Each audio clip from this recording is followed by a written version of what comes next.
Hello, this is Sandra Champlain, host of We Don't Die Radio. What you are about to hear is taken from a live trance question and answer session with physical medium Scott Milligan on Saturday, September 15th at the Afterlife Research and Education Institute's annual Afterlife Symposium, which was held in Scottsdale, Arizona. If you've listened to our show before, you've heard some incredible interviews I've had with Scott. I personally believe Scott to be the most sincere, incredible teacher and demonstrator of physical mediumship in the world. This is the very first recording of its type made publicly available to all to give you a taste of Scott's friends in the spirit world answering questions. This recording had to be edited slightly. First, you'll hear Scott's voice before he closes his eyes going into the trance state. You'll hear Darren's voice with some general instructions. Why I had to edit it is because the 3 songs that Scott uses to move into the trance state, into the altered state, are actually copyrighted songs. So if you were live in the demonstration, many people asked me what the songs were. The songs we listened to were Postcards from the Sky by David Archuleta, followed by This Is Me from the Greatest Showman Ensemble, and the song Creep by Brian Justin Crum. You'll hear Eric speak with a general greeting, followed by the fun and loving Daniel, who I feel answers questions in a very illuminating manner. You may find out more about Scott on his website, which is scottmilligan.net. And if you click on events, you can either see his in-person workshops and seances, or you can attend an online either question and answer period, like the one you're hearing now, or he does online tutorials. Physically, I will be attending Voices of the Past, which is held at Banyan Retreat every November 19th through 23rd. There's a bunch of us Americans going, so if you'd like to join us, I really recommend. It's a life-changing event.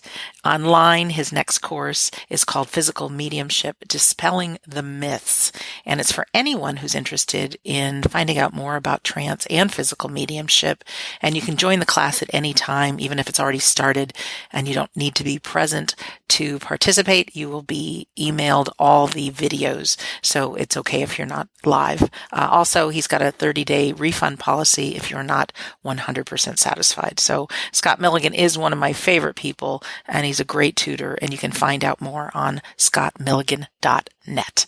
So now sit back, enjoy the inspiration and the profound words that come from our friends Eric and Daniel in the unseen world. Those who know me, this is nervous, Scott. And I would like to thank you all for trusting me this morning to sit with the world we call unseen, but changed my life many, many years ago. So I would like you to come on a journey, but before that, just to paint the side with that very warm and happy and uncomfortable introduction. So I'm going to hand you over to Darren. I'm just going to get the music sorted because for myself, it just takes me a few moments to blend with the unseen world. And with these songs, when they're being played, just send a thought to those in the world unseen. And trust me, the spirit people hear our thoughts. So just think of those who you love and think of those who have inspired you. And just allow that power to reveal the truth to us today, okay? Is that all right? Yes. Perfect. Okay. Morning, everyone. Sorry. Good morning. Is everyone happy this morning? Yes. Cool. Look, I sound weird through this. I can hear myself. Just before we start, just as a few ground rules we want to go through.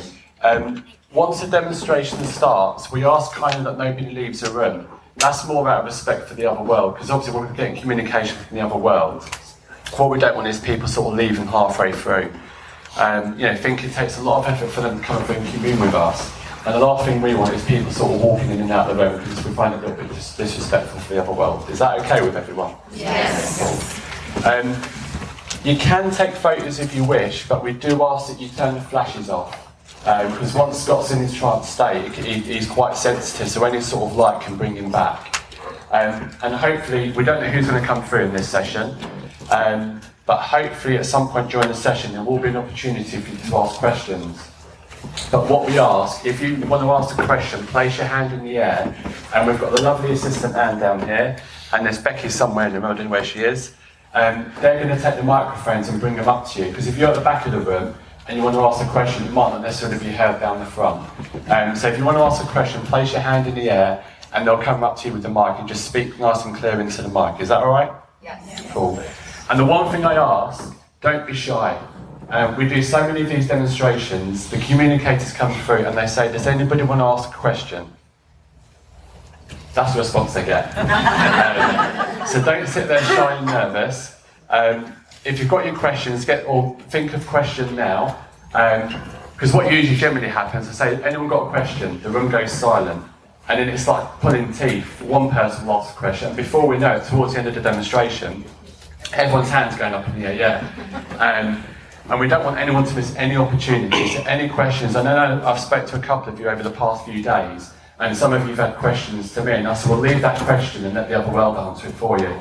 So hopefully you're in here today, so I know there's a couple of questions already planned.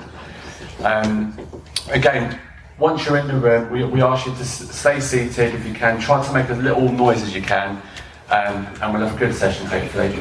Okay, any questions? One lady there. Can we ask personal questions? We normally say don't ask personal questions. We try and say ask generic questions that everyone can benefit from. However, I don't want to restrict what anyone does, and I'll never restrict the other world. And we have had people ask personal questions in demonstrations, so I'm not going to say no, but I don't know if they'll answer it or not. So obviously if you want to ask a personal, feel free to ask it, but they may not answer it. They may come back and say we can't answer that because it's in a public arena, but feel free. Yes. Gentleman at the back.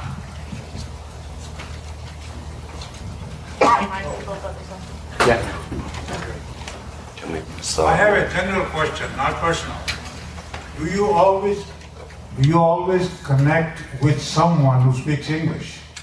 Yes, they will be English, because obviously it's an English-speaking audience, so they won't do another language. But in seances, when they have a voice box, they can speak up to 12 different languages, including Italian, AREI, Portuguese, Spanish, they've done Hebrew, and these are languages that I can genuinely show that I don't know. I work in Dutch in Holland, and I start trying to learn Dutch, and the Dutch people just laugh at me. But when a loved one speaks through in the voice box, they speak perfect Dutch, and we've had it verified. We had a communicator who spoke Laga Laga Sioux, and we had to send it over to America for it to be verified.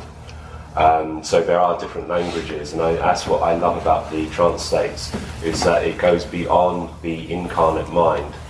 So I don't know who asked that question because my glasses are off, you're all just a blur. I'm gazing.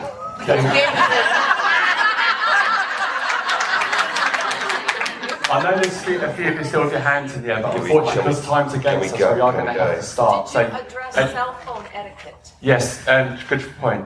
Can everyone just make sure your mobile phone's on silent or switched off? Thank you. And what we're going to do, we're going to just play 3 songs on the iPod just to allow his mind to settle, and then we'll get started, okay?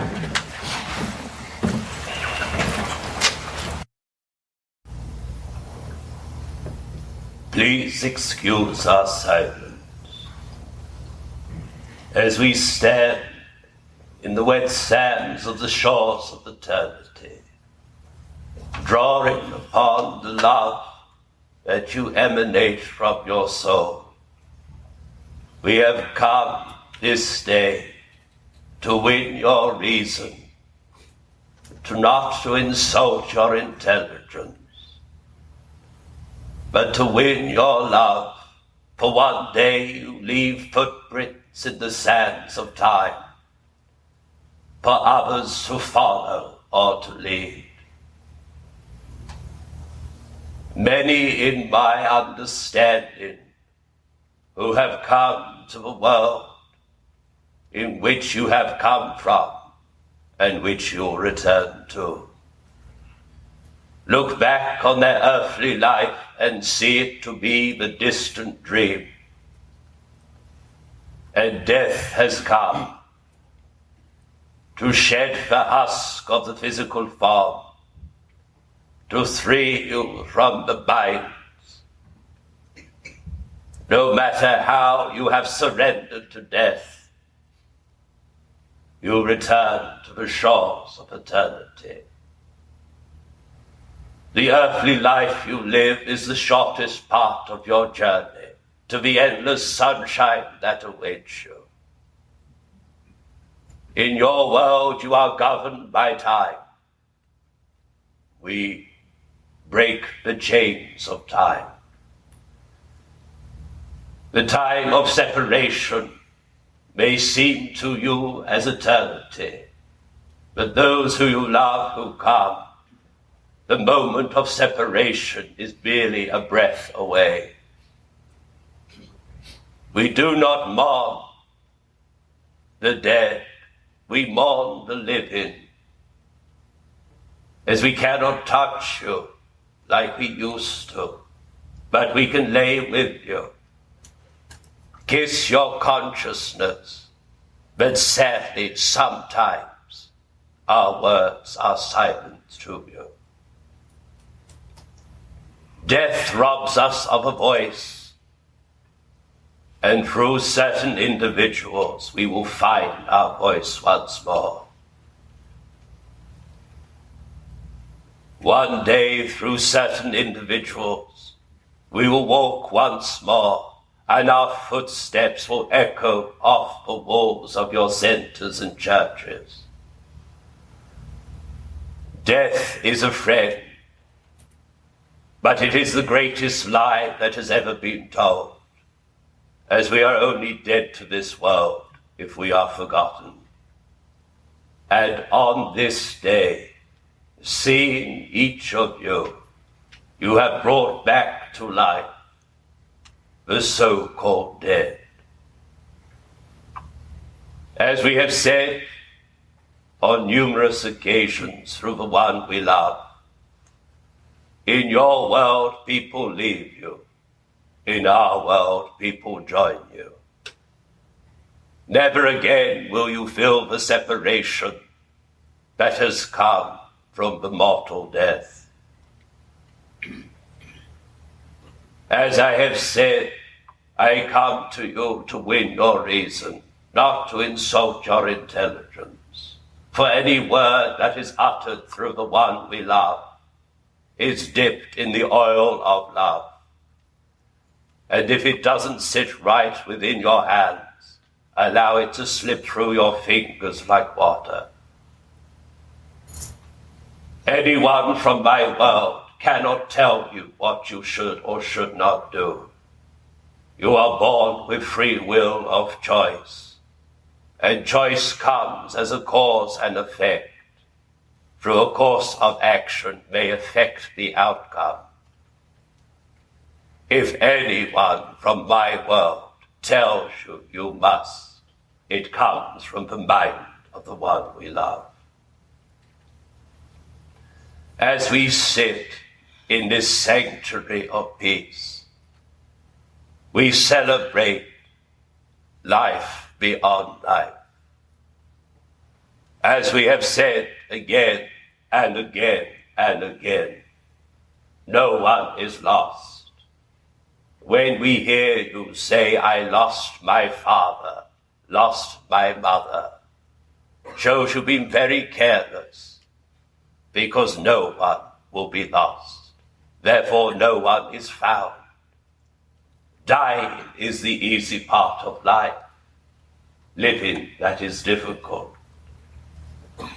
And of course, when you look at your life and wonder, we look at your life and know. We know your intent. We know the reason why you are here.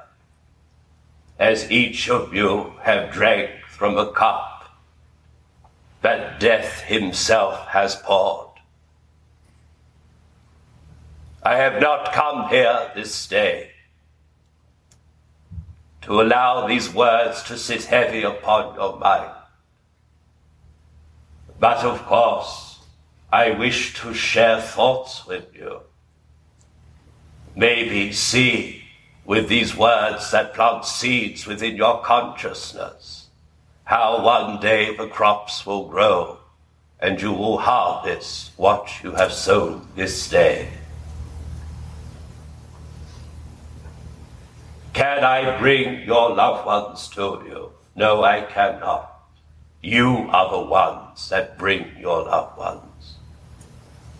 Life is like love. It can never die. You are eternal, but you think within the linear of time. When you look upon this matter, soon my voice will be a distant memory. Yesterday is history. Tomorrow becomes the mystery. But if you fill your minds with these thoughts, how can we use you if you do not live in the moment? How can we dust your consciousness? How can we speak through you if the mind is occupied? One day the sun will rise and you will not see the earthly set. When you stand in front of death, will you look at your life and say, I have truly lived? Have no regrets, as one day as you close your eyes, you will awaken and see all those who have gone before you, animals or people.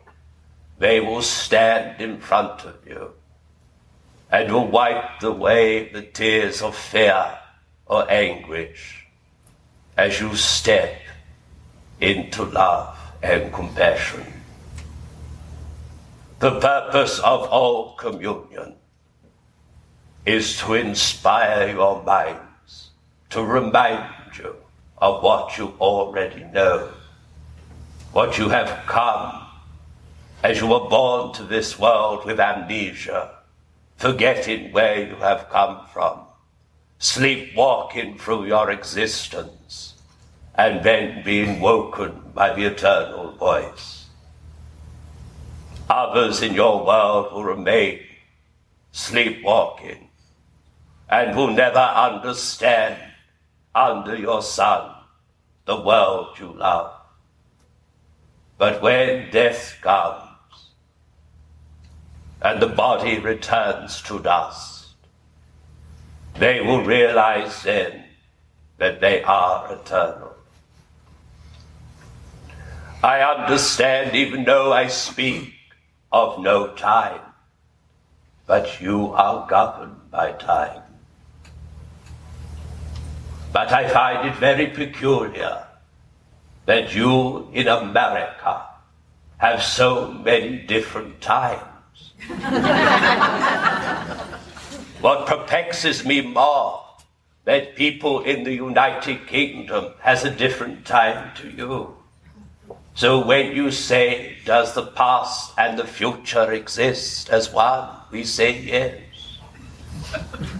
But a broken clock can only be right twice a day.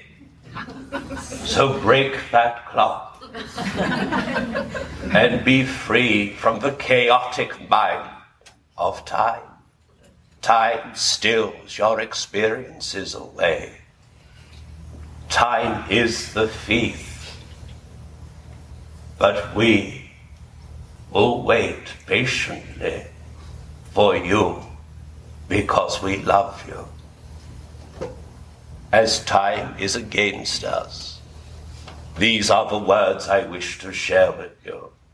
And another will speak who is more familiar with you to continue to share my thoughts, but the thoughts of eternity. I wish you a wonderful festival of coming together in the union and celebrate the eternal spirit.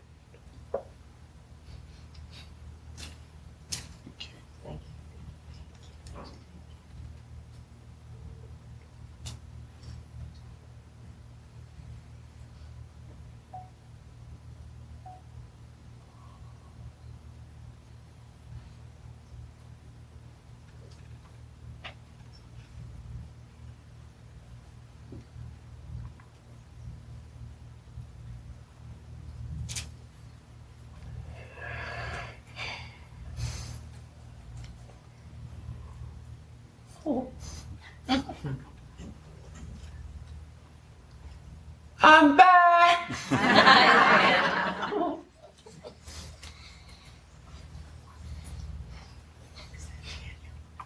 Yes, it is, Ducky. I'm dead, but not dead.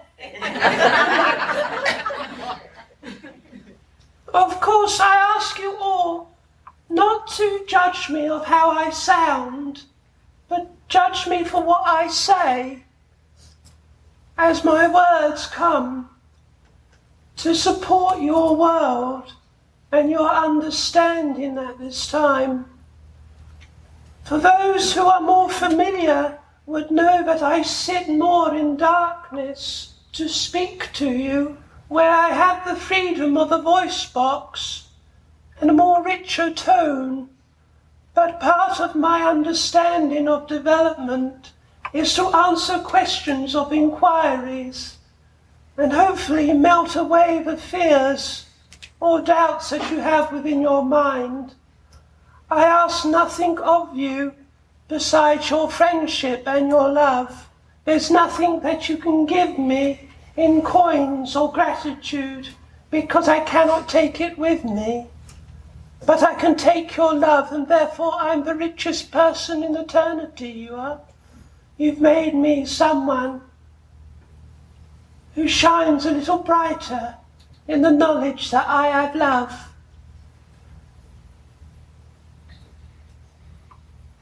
Which one's going to start? Is it ladies or you? Ladies first, so. You're right there, Dad. Fantastic. Nice to see you. Well, you're not really seeing me, you're seeing him. I know. And as you know, he's a bit more fatter than where he was last time. What he doesn't realise is that I have to lift him, you know, in the seances along with the chair. And the more he keeps shoveling in his mouth, the harder it's becoming. I'm sitting underneath him, huffing and puffing, trying to lift him up, and then he's going, oh, I have another chip, or another this, or another that. He'll go pop one day. So let us proceed in the usual manners. Very good. Do we have any questions? Or what questions do we have? Yes. Hello. Hello, Ducky. You all right? I'm great. How are you? Well, I can't complain, love. I'm only dead. When you're dead, you've got nothing to gripe about, you do.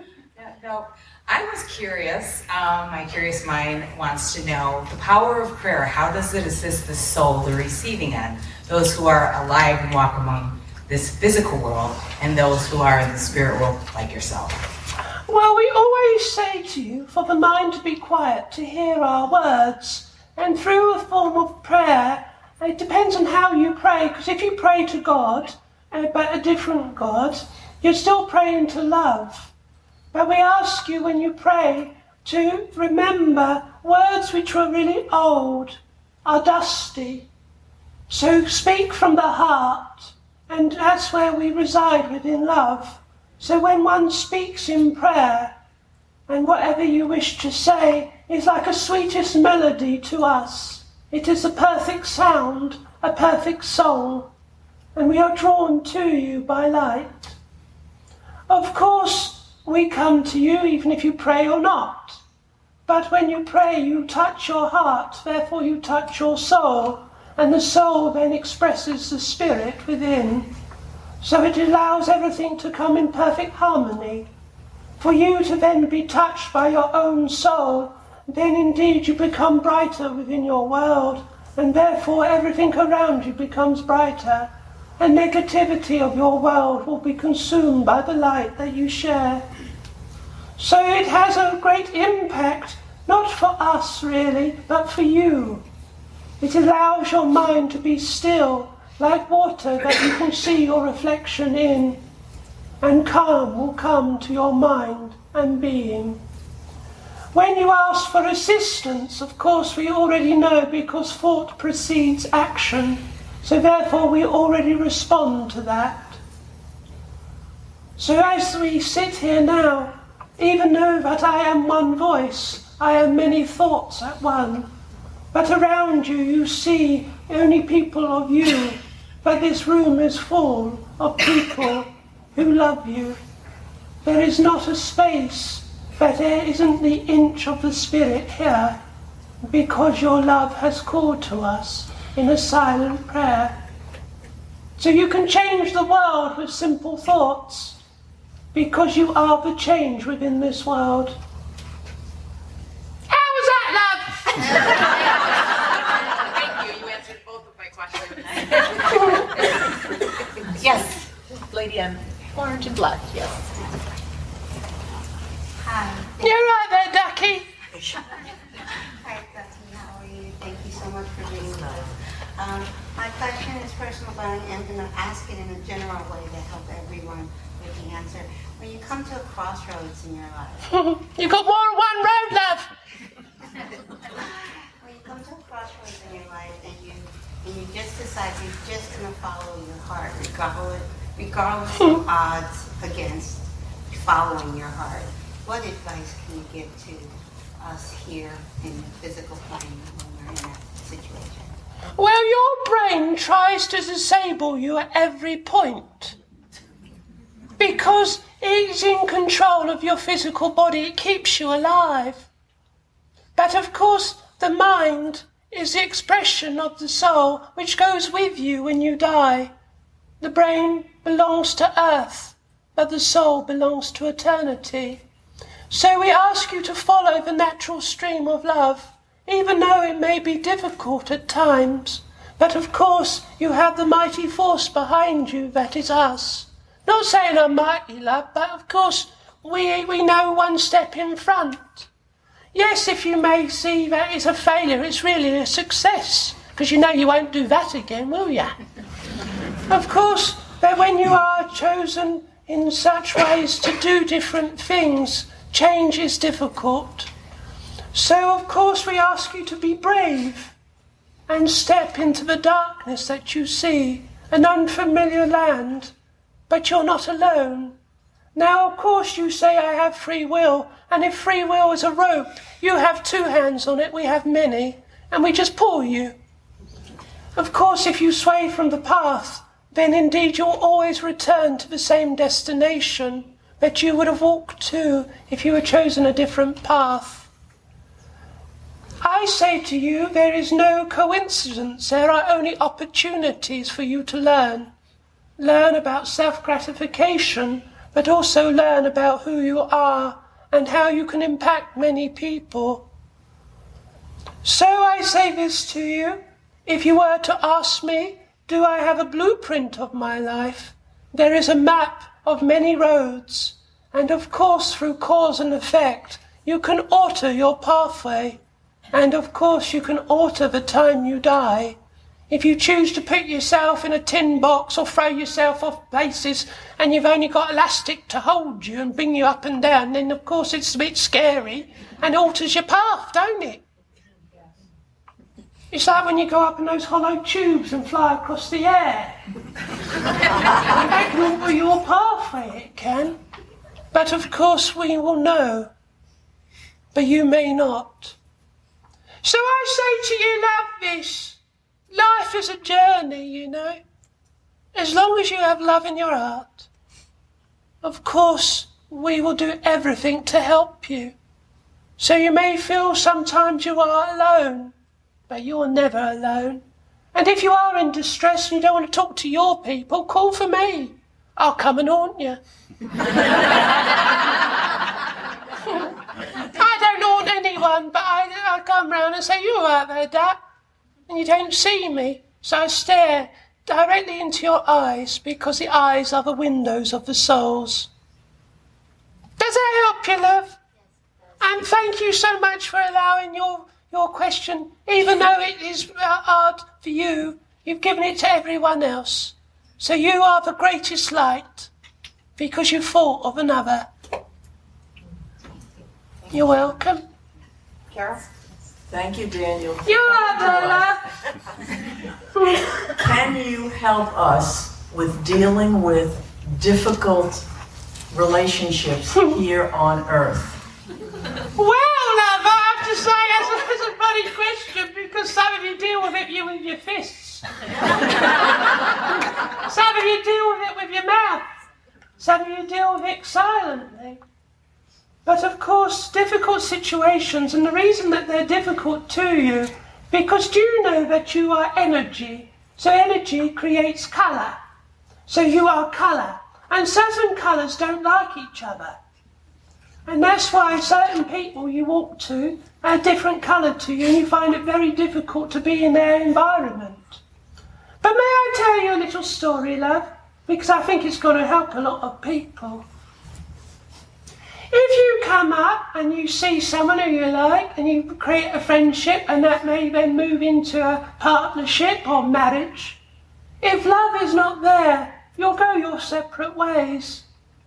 Of course, if love is there, you are bound to each other for eternity.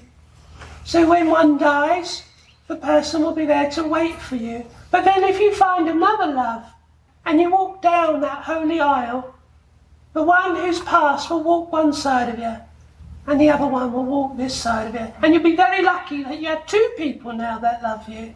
And you'll be shared, and you live together in our world. I just hope the two fellas or two ladies like each other. Because that'd be very awkward for you, you know. But of course, within our world, you are infinitely divisible. And let me explain the reasons why. As you're sitting here now, your thoughts can move to your house. Your thoughts can go to the place where you work, or so on and so forth. Therefore, your thoughts aren't still. And within our world, even though my old ma is sitting there looking at me, talking to me, that's an aspect of me, but the core of me is here, talking to you. So if you have two loves who don't seem to see eye to eye, then you can be in one place there and one place there. Funny business it is, but I'll tell you what, when you come over, I'll show you what I'm trying to explain. But of course, the purpose of your life is to be happy. And if something is not making you happy, are you truly living? Are you burying your soul with that thought? Is it not when you're happy, you shine brighter? So don't hide your light from this world, because the world will miss you.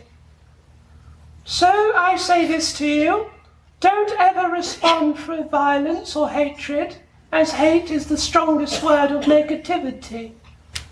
You send them love and say that we are on different paths, and thank you for being a part of my life. It may wind the other one up. It may make them think, what have you done? But at least you don't dirty your hands.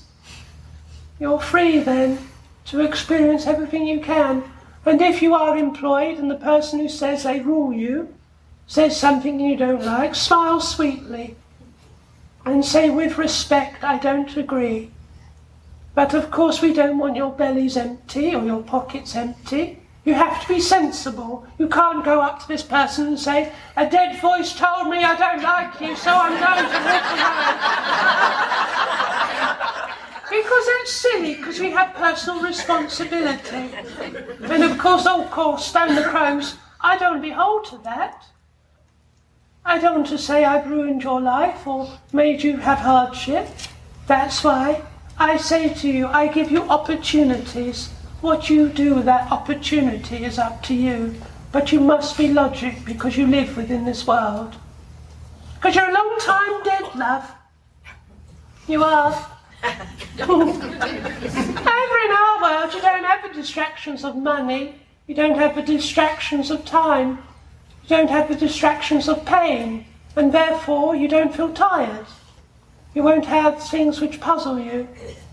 You have opportunities and you will grow because you step into the light and absorb the information quicker than you can read a book.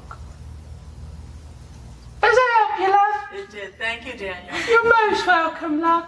Okay, we have a question on the other side here. Yes. Hi, I'm wondering what it is that draws you to want to work with certain people, mediums, and what can we do to increase our ability or the desire to work with you and to draw you to us? Well, can I answer it in a personal way? Is that all right for you, love? Yes. Well, a personal way, I'll tell you a bit about my story, all right? I wasn't a particularly nice person, didn't care for much, and of course when I died, and died I did, I always thought I was hard done by, because people who were born with silver spoons in their mouth, they seemed to have it easy, and those who were poor seemed to go cold at night. So when I died, I wanted to look at these people who were a bit more posher than myself. And then I noticed that their children demanded a lot more. They used to buy their love by asking their mothers and fathers to buy them stuff. So I thought I was doing a service, so I started to shake their beds at night.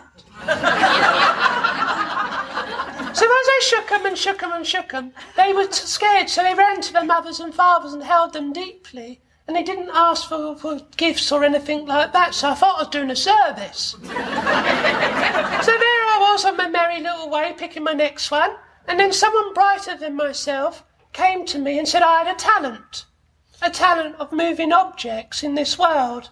And they said, would you like to be someone who can work and speak through someone who's living and find their voice again? Well, me being a nosy person said, well, all right then, didn't take much. They didn't have to bribe me with whiskey or anything like that. So I went to a place called the Halls of Learning and I learnt how to control my thoughts. And indeed, that when it came to the opportunity, I looked upon him, and I didn't choose him, we chose each other. And when he was born, he forgot his promise, and I stood there with him silently, shook his bed a few times just to keep him on his toes. And of course, as I started to progress with his own unfoldment, I started to feel like I was worth something again.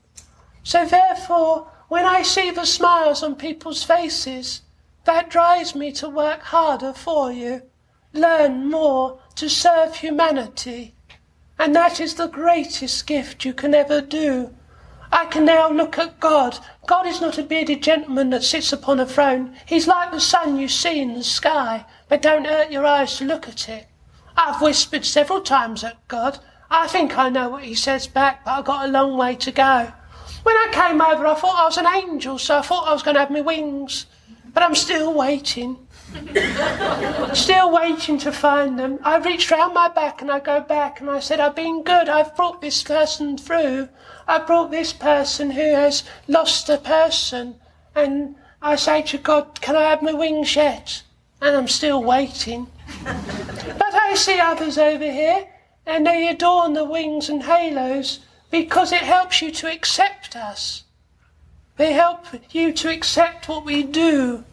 I think if I was posh and prim and proper, I don't think he'll like me. He likes a broken record and chipped teeth. So I think that's why we work well together. But for you to have a deeper connection, I ask you to love yourself. I ask you to stand in front of the mirror and look at all your bits and bobs and say, that's me and I'm happy with it. Accept who you are, and therefore you are honouring your spirit and soul. And therefore your soul, when seeps to the surface, then the connection between our world and yours becomes stronger. We ask you to sit quietly for the reservoir of power to refill, so we can go to the deepest well and pull, and then you can drink the power that you provide. We ask you to think of another. But service to our world isn't necessarily someone who sits upon a platform or sits in front of someone with healing or words or, of course, manifestations. The true art of spirituality is smiling at someone you don't know, helping them on their journey back to eternity. That's true service. And that's what I ask of you, to serve this world and serve each other. Each of you here may look different through colour or creed or sexuality, but the soul has no colour. It is the same. But still people divide themselves. Still people create war and anguish and upset because they look different or act different. That all fades away when you die. You're just a bone bag, you are. Some of you are a bit tatty. Some of you are a bit threadbare, But of course we love you nonetheless. That's how I ask you to serve with a better connection. Laugh at yourself, but love yourself at the same time. Thank you. You're welcome, love. You all right there, love? Didn't ask you if you were okay. I'm okay. Good. Yes. I'm happy about that. It would be nice if she turned around and said yes. Yes. Okay is a scale that allows you to tip either way.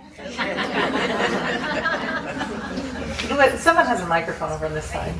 Okay. Yes. Thank you. You're right there, Ducky. Okay, it goes actually back to the power of prayer question that was asked behind me.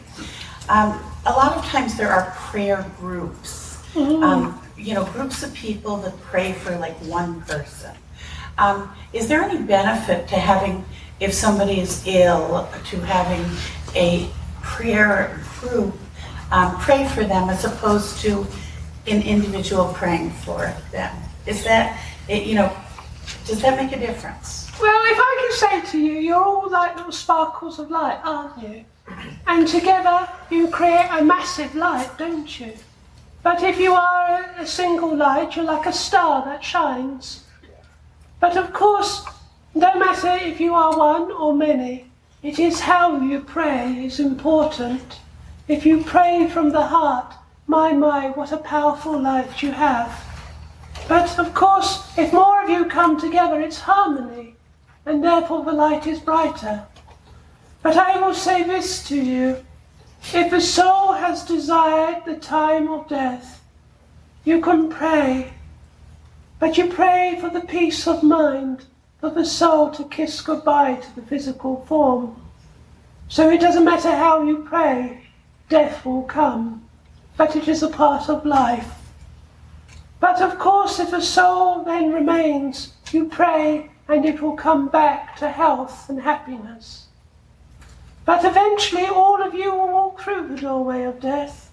You were born as one person and you will leave as one person. But you will leave with the richness that you have found love. You are born empty-handed and barefoot shall you leave. And that is the way of life. People who pray for healing, it is a selfless act and you may not see the results of the healing, but that is part of service. But you don't know what layer it is touching, that mind, or beast, or rocks, or stones, or trees, or earth. Prayer is a self-act, an act of kindness. But of course we assist where we can. You ask, and we are there. We will do our best. And if it is God's will, and if it is asked of me, I will climb to the highest mountain and stand on my tippy toes. I will stretch out my hands and I will grab a star and bring it back down and give it as a gift to you, because you are the stars that we see that shine so brightly in a world which is extremely dark at this time. Does that help you, love? Yeah. It's funny, really. I'm looking at people before they ask their questions. She had a question too. Well, come along then. Wave a whistle and start saying what you want. I have a question about the diet. In this time of planetary ascension, how important is the diet? There's so many people that say that it's important to be vegan or vegetarian. Does it have anything to do, or does it help the planet to ascend? Well, it's how you treat the planet. Now, if I say this to you, that as you grow your crops or feed your meat, if you are standing in a field wearing a suit of armour and spraying it with things, and it's being eaten by that plant, it's absorbing that poison. If someone's going to stand in a field with a suit of armour, I wouldn't eat it. If someone then feeds meat which has been poisoned to make that other meat stronger and bigger, then you're going to absorb it. Mr. Eric said many years ago that if you look back in our time, we didn't have these vegans. or vegetarians, or Sealies, or so on and so forth. Your diets have changed because the way of your thinking has changed. You are poisoning the very thing that you're consuming. But also, when you look at these disasters that you have in your world, these are opportunities. But say that to the farmer who's had their crops washed away. But of course, it washes away the pesticides, it washes away the poison, so you can start again. But of course, again, you tell that to someone who lives when they sell the grain of corn. But I say this to you, the earth is a sentient being, and the time of change is upon you. That is why you're here. This time of change has been working for over 35 years and still continues. And mankind must change their thinking along with the process. This mother which you live upon is suffering when people dig holes so deep within her and drain her of her blood, drop bombs at the deepest points of ocean. If you were able to change your hearing, you would hear the earth cry as a child when things are destroyed upon it. But this time of change is for negativity to disappear within your world. Negativity knows its days are numbered, and therefore you are seeing an increase in it. We ask you, when you see an act of violence, don't retaliate in an act of violence, because fight fire with fire creates a greater fire. Starve the negativity of what it's hungry for. Is bad thoughts. Send it light, send it kindness. Of course, this is a huge ask of you, because some of you have been at the hand of violence. But I ask you, do not allow these people to live within your mind. Push them away. Now I say this to all of you. It is interesting when you look on your devil's box, and what I mean by devil's box is your televisions. When people read what happens around the world, you hear all the bad things first. And then only a few minutes left to go, they tell you something good, so you don't have nightmares. Is this not a part of fear? So when you see this happen, what you can say is, I send these people light. I send them the positivity, because the darkness will be consumed by the light. So as you asked about diet, love, we've gone on a little ride, haven't we? We have seen many continents while we've been talking. Like him, he's been in different countries and different states. But of course the light carries. So I say this to you, if you wish to eat what you wish, as long as it sits well within your being. Him in the chair can't eat cheese anymore. And those who come to seance knows the reason why. He produces another form of apportation. And let's just say it's a river. A river of love. So his own sensitivity has changed. But you see him, he's stuffing his face full of this, that and that. It doesn't make him any less of a worker. It just changes his form, and therefore he gets tired. So whatever you put in your body, it is like what you put into a car or automobile. If you put good things in it, it will go a great distance. If you put bad things in it, it may only go for a short distance until it feels cream-crackered. Does that help you, love? Thank you. How about this lady here? Yeah, it's you. Put the sunglasses on your head. Can you hear me, Daniel? Of course I can, love. I'm just wondering if you can tell us how those of us who are on this journey of enlightenment can best share this with the world, those around us who aren't ready to, or who aren't accepting of it. Well, all I say is tell them to hurry up and die.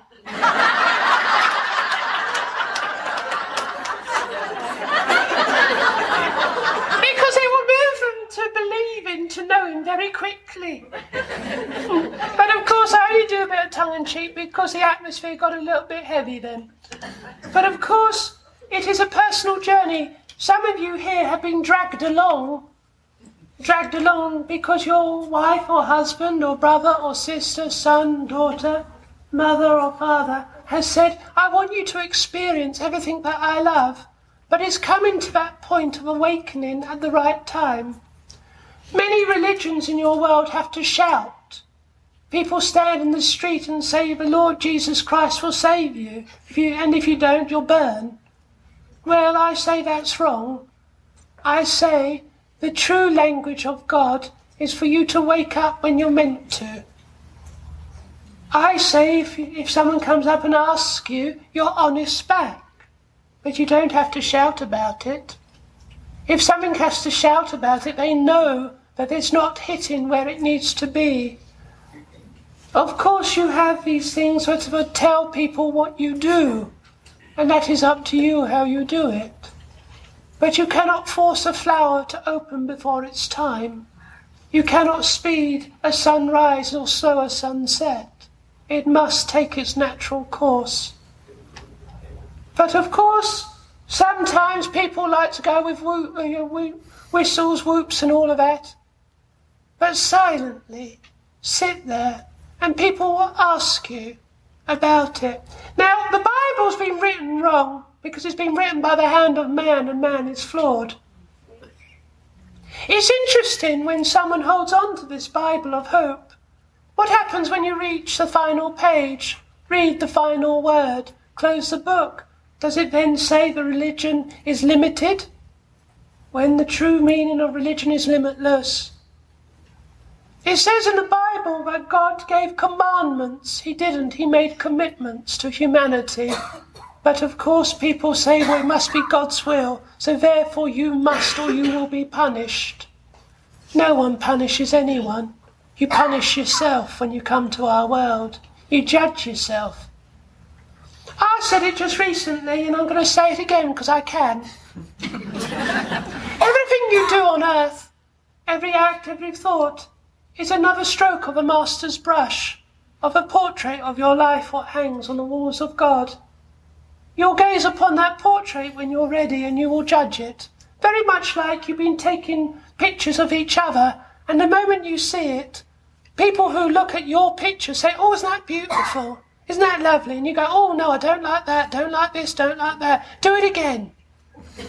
So when you look at your portrait, you go, oh, oh, oh, oh, oh, oh.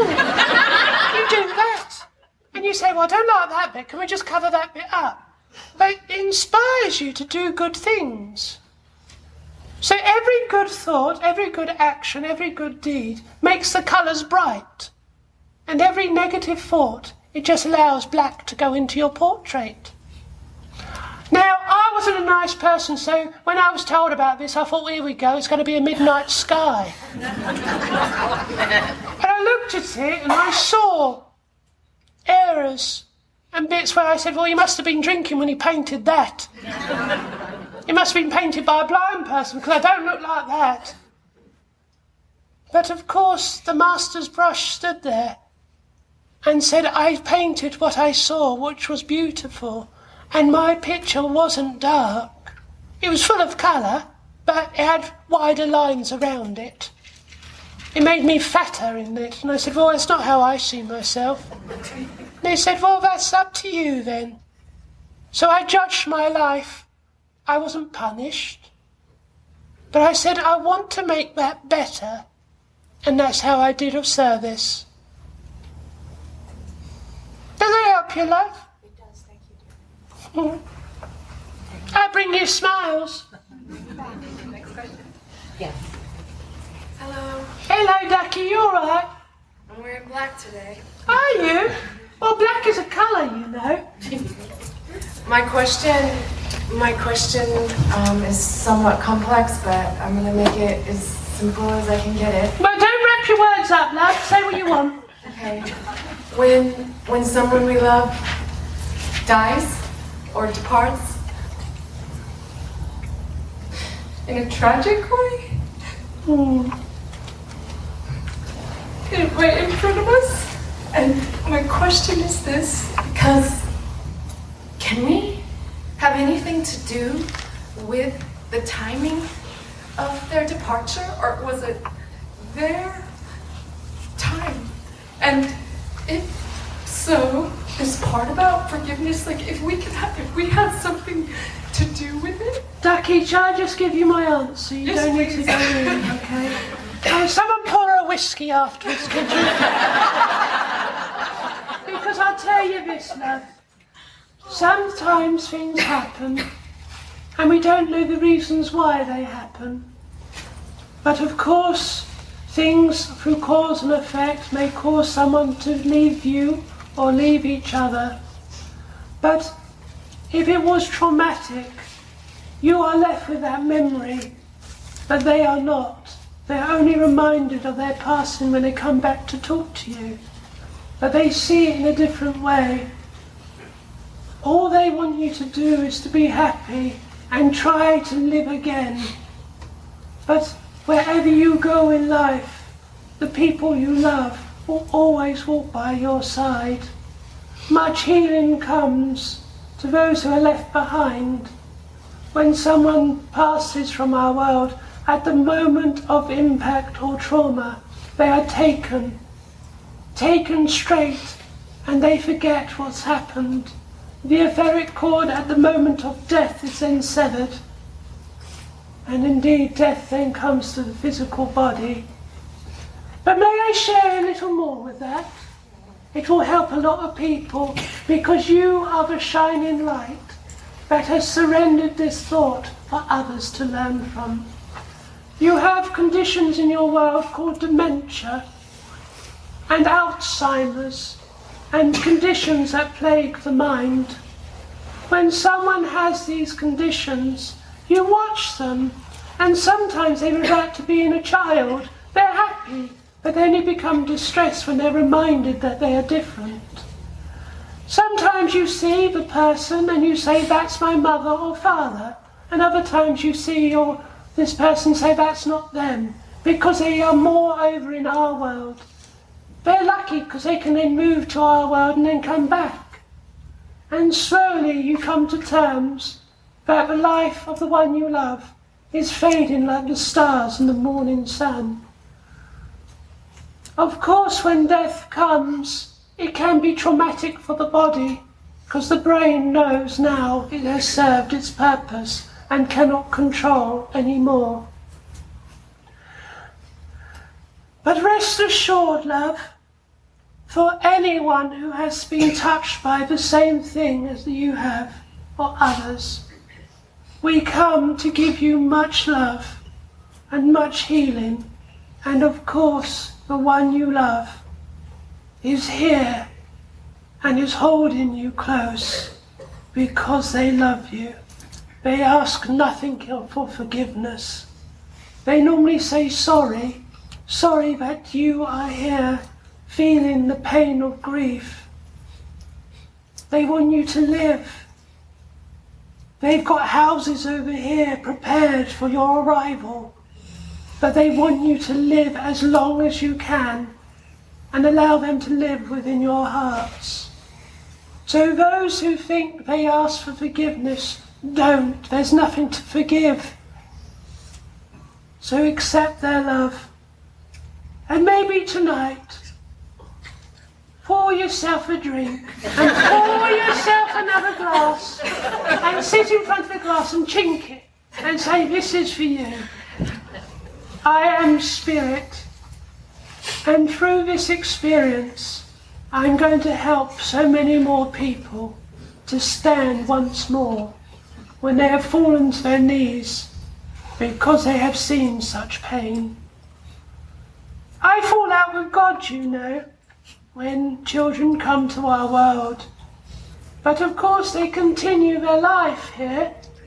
They are with your family and friends, and those who want to experience lovely May. May's really big, she is. She's really fat. Because children like fat people. They like sweetie people. She's just got more of them to love, but the only problem is they keep getting lost on her. She turns around and then there's another one squished against the wall. But they roar with laughter, they do.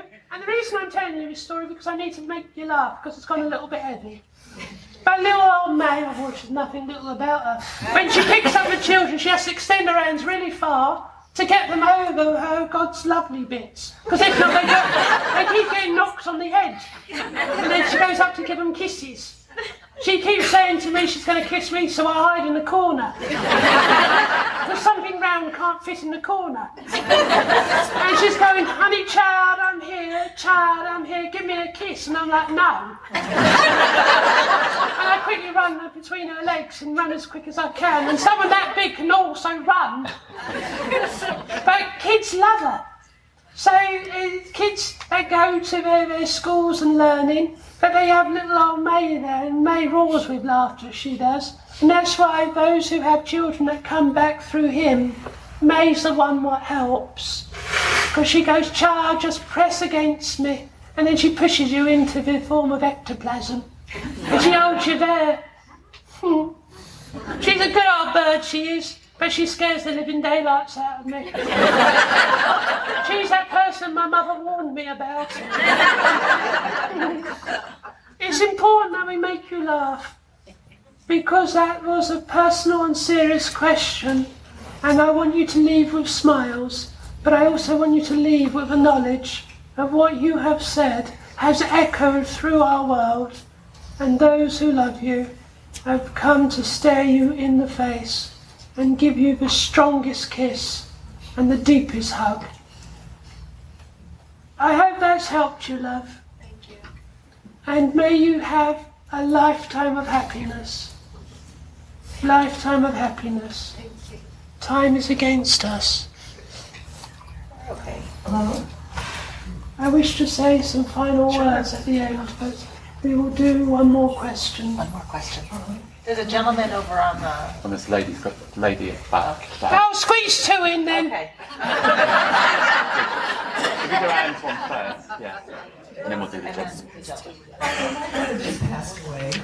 What was that, love? My mother just passed away. Aww. And I have a loft, and ever since she's passed, I've been hearing coins drop down to the floor. And I was wondering if anyone else has had that kind of experience of hearing coins drop, invisible on my bed. Well, I like to say they're pennies from heaven.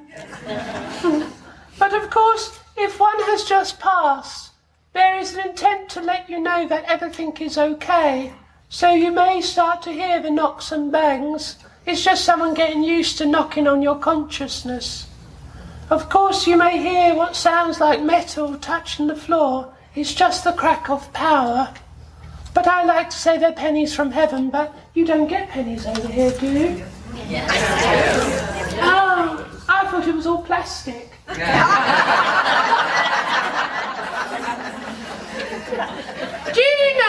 you know, I'll carry on in a moment, love. Do you know that one day money will be obsolete? And you'll go back to the lovely way of bartering. You'll say, I would like a loaf of bread, and in return I will give you this. It'll be nicer, because money has created so much war in your world. It's an energy which can be used good or bad. And sadly, sometimes it's used for bad. But of course, if Mother has just come to the shores of our world, they want to let you know that they haven't gone anywhere. That's why we don't like using the word dead. We call it migrate. They migrate to our world. And sometimes they can pick up a little phone and phone you to let you know they're all right. So, I say this to you. When one does pass, you may see them in dreams, smell them, hear them, because they haven't gone anywhere. You are the same person before death, without the aches or pains in our world. But you can be whatever age you want. I was 54 when I died, but I come back as 7 a bit and a little bit more. I thought it was funny when I heard him say that someone said I was a low entity. I don't mind that. I don't judge anyone. I hope that helps you, love. She's silent. Not 3 times if you can hear me, love. Because that's what I hear a lot. Show me a sign. I stand there with all these lovely things and they don't see me. They say there's no one there. Especially him in the chair. He's supposed to be really sensitive and I'm standing in front of him going, "Oi, mister." And he doesn't see me. So I stick my tongue out at him and go, "Can you see me now?" And then he says, "I'm aware of you." And I'm like, "Oh, I shouldn't do that again." A quick scarper. Yes, sir. What's your question? Well, what's the point of it all? It seems like a big universal game, and for whatever reason, none of us can ever remember being reincarnated or any part of it. Isn't that interesting? So, yes, it's kind of depressing. Well, can I say this to you, mate? Well, just does it ever end? It does eventually. When one goes back into one's consciousness, the purpose of life is for all drops of rain to return to one's ocean. I say this to you.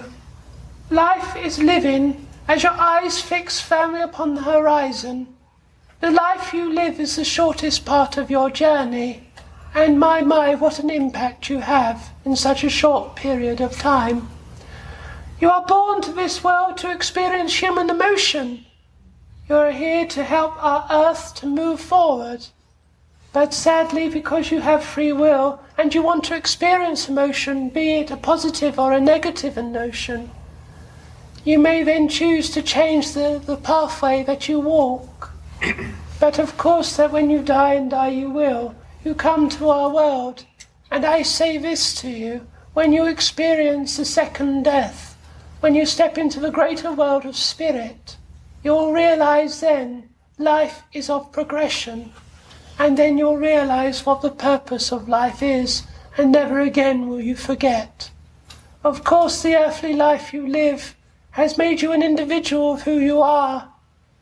But of course, as you go further into the greater world, it is harder for you to speak back to this world. But you'll realize then that when we die, that you have a greater world to investigate, to learn. How can I describe a colour that your earthly eyes have not seen? How can I describe a sound that your earthly ears have not heard? You've got a lot of things to do when you come over. It is funny because when you see someone new who's come over, you see them up in the air because a lot of your wishes that you wish you can fly, so they go up. And we watch them and going, "You're right up there." And they're like, "Yeah," and they roar with laughter, they do. It's funny because they hear everything. They hear the animals talk, they hear the trees respond, because they are of light, they are of soul. Therefore they have identity. It is only because people think in a different way, they don't think they can hear what other people can't, with the trees speaking, or the animals that you love. But of course, I say this to you, I'm still trying to find out the reasons why I'm here. But of course, at this moment, I think I know the answer. But what I know today will be different tomorrow, because I will be a different person then, like you are, as you have come into this room.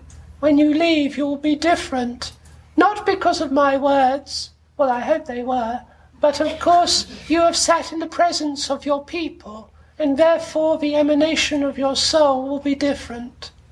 And therefore, as you leave this wonderful festival, as my friend has said, this place of gathering for the next few days, you'll be a different person, because you have been with people of like minds. And some of the minds carry a full bag of marbles and some don't. But of course we don't judge at all, because that is where they are on their journey. But I say this, the purpose of life is to progress forward, but you can only walk forward without having your head tilted over your shoulder, looking where you have come from. Have your eyes fixed firmly upon the horizon, because progression in our world, and this is the easiest way I can explain it to all of you, is like standing at the lowest point of a glass building which has many floors. You can see where you need to go, but it's going to take you time to get there. But as you start to climb, your view on the horizon gets greater, and you see more and more and more. And your knowledge then grows with it. And of course, you go back into one's consciousness eventually, but that's going to take a long, long, long, long, long, long time. I'm only one step in front of you, mate, because I love you. I love all of you. I love him. I love you, and anyone else hearing these words. Because I wish to serve. I want to serve. And I am now understanding the purpose of helping someone stand again and to take that fear of death. Shall I tell you something? Yes. See, I told you time was against me. Shall I tell you how death was described to me by a lovely Jewish lady who died on the toilet? Well, I stand at the portals when they come in, you know, and they're like little bits where we just step over the threshold, and we're there, standing there, saying that, you know, you crossed over, and I've been crossed over many a times, you know, but of course, I say to this lady, how was it for you? And Mr. Eric was there, because we like to know. And she said, well, I was most embarrassed. I said, why was that, love? And she told me she died on lavatory, so I roared with laughter. And I said, I'm so sorry, love, but I've never heard that one before. And she goes, I don't mind, but I wasn't wearing the right day underwear. So I said, well, at least you were wearing it, because I wasn't when I died, and she roared with laughter as well. So she described death to me. Death was like the first time you step upon one of those hoverplanes. You know what a hoverplane is? An aeroplane, basically. That's what I said! He doesn't know the King's English. One of those hoverplanes. When you first step on one of those hoverplanes, you don't know what's going to happen. There could be some excitement, there can be some fear, there's someone saying, welcome, and other people may join that same flight. And then as the engines start, you get a bit nervous, and then you take off. And as you take off, there's some lumps and bumps along the way. Then a sense of calm and relaxation gets there, and then as you start to come into your destination, you start to worry a bit. And then as you touch down, as the doors open, you look back and you think what all the fuss was about. And that's what death is like. You fear it, but then when it comes, you look back and you think that was easy. You think what all the fuss was about.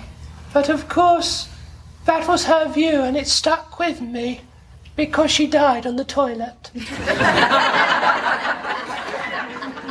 couldn't have waited just a few more minutes.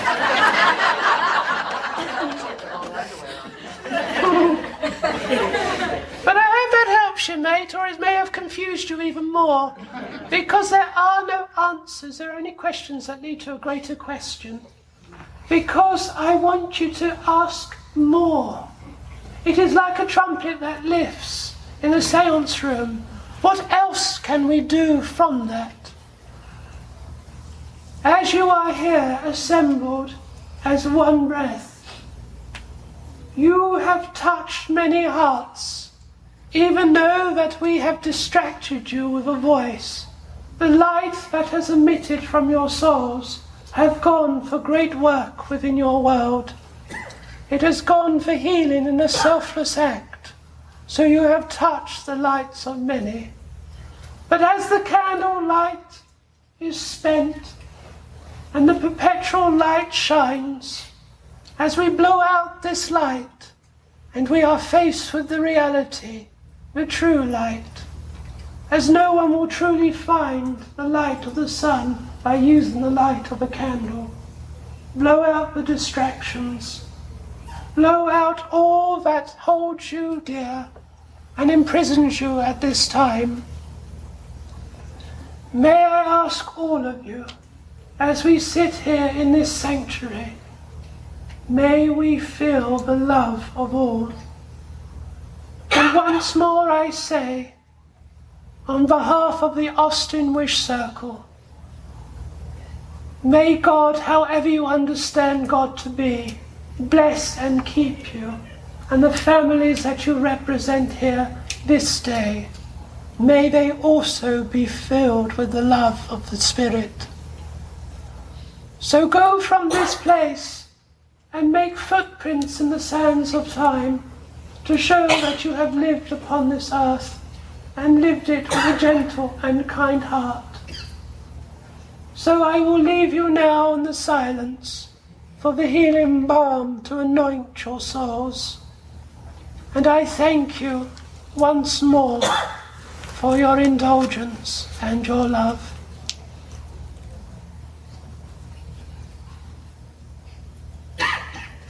Toodles and poodles!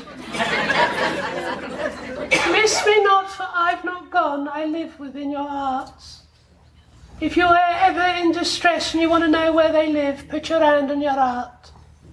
And for every boom, boom, boom is just letting you know that we're never far away. Ta-ra. Thank you for listening. I hope you've enjoyed this as much as I have. Just a reminder, you can listen to Scott on many episodes of We Don't Die Radio by going to wedon'tdieradio.com and just scrolling down for Scott Milligan. Also, go to scottmilligan.net and check out for yourself perhaps one of the in-person workshops or seance demonstrations, or join us online for one of the online courses. So thank you so much for listening.